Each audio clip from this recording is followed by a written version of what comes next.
반갑습니다. 옹골요법연구소 소장 문은석입니다. 족주 체질 구별, 그 다음에 땀과의 관계, 어떤 관계가 있는가 알아보는 시간이 되겠습니다.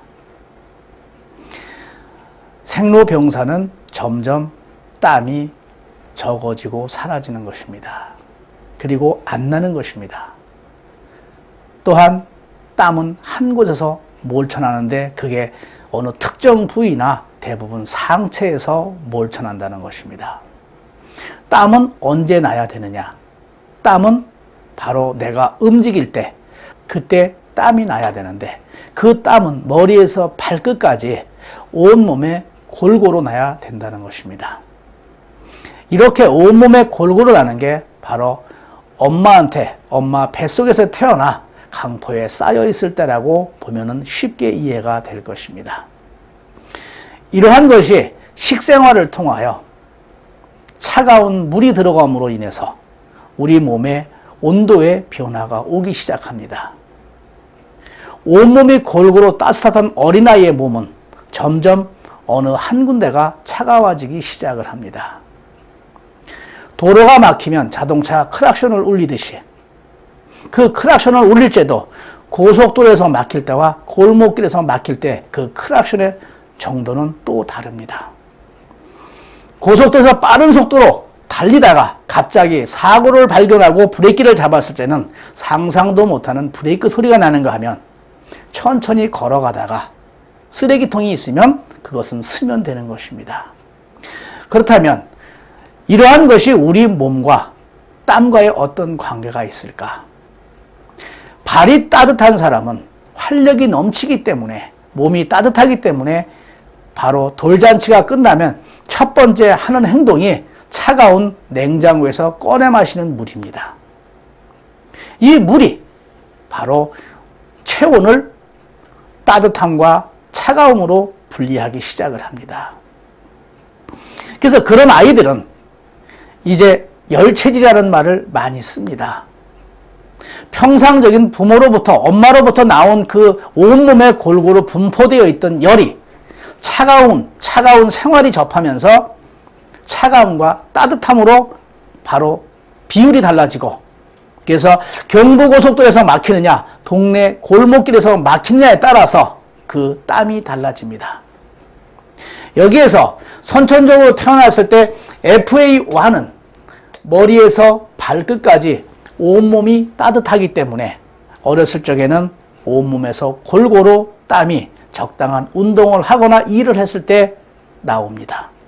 그러던 것이 차가운 식생활에 따라서 더위에 약해지고 추위에는 강한 반면에, 그리고 머리에서 상체에서 심한 땀을 나타내기도 합니다.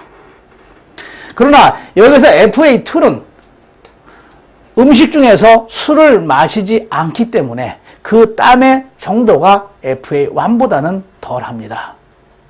그래서 가장 더위에 약한 사람들이 바로 FA1처럼 보이는 것입니다. 그러나 FA2는 그거보다 좀 더 차분하게 한 단계 낮게 더위에 그래도 강한 편입니다.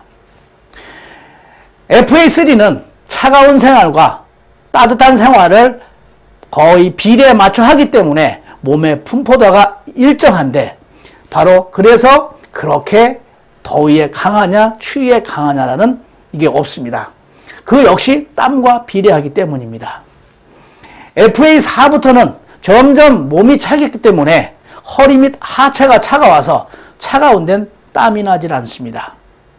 그래서 건성으로 바뀌고 땀이 없어지고, 그 땀이 나지 않는 것은 한 곳으로 몰쳐야 되기 때문에 바로 상체, 더운 여름 그늘에 있어도 머리에서 땀이 줄줄 흐르는 사람이 있습니다.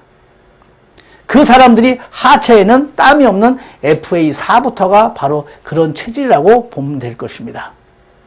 그러나 FA5는 아무리 더워도 더위를 타지 않는 체질처럼 보입니다. 몸이 원체 차서 머리에서 발끝까지 운동을 해도 땀이 안 난다는 사람도 있습니다. 그만큼 몸이 차갑기 때문입니다. 생로병사는 이렇게 바로 몸이 점점 차가워지고 그 차가워짐 속에서 혈액순환이 안 돼서 땀이 하체에서 나오지 않고 상체에서 땀이 몰쳐나는 그러한 형태로 바뀌다가 죽음에 이르면 온몸에서 땀이 나지 않는 것입니다. 이렇게 땀도 우리의 몸과 발의 온도에 따라서 다르다는 것이고 우리가 먹고 마시는 물, 음료수, 술의 차가움 정도에 따라서 얼마나 먹고 마시느냐에 따라서 발이 뜨거운 사람이 찬물을 얼마나 마시느냐, 발이 찬 사람이 따뜻한 물을 얼마나 마셔도 그 상태는 달라지기 때문입니다.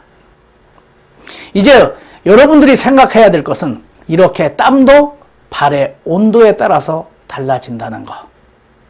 여기에서 여러분이 짚고 넘어가야 될 것은 발의 온도가 아니라 발의 뼛속 온도에 따라서 달라진다는 것을 생각하셔야 된다는 겁니다.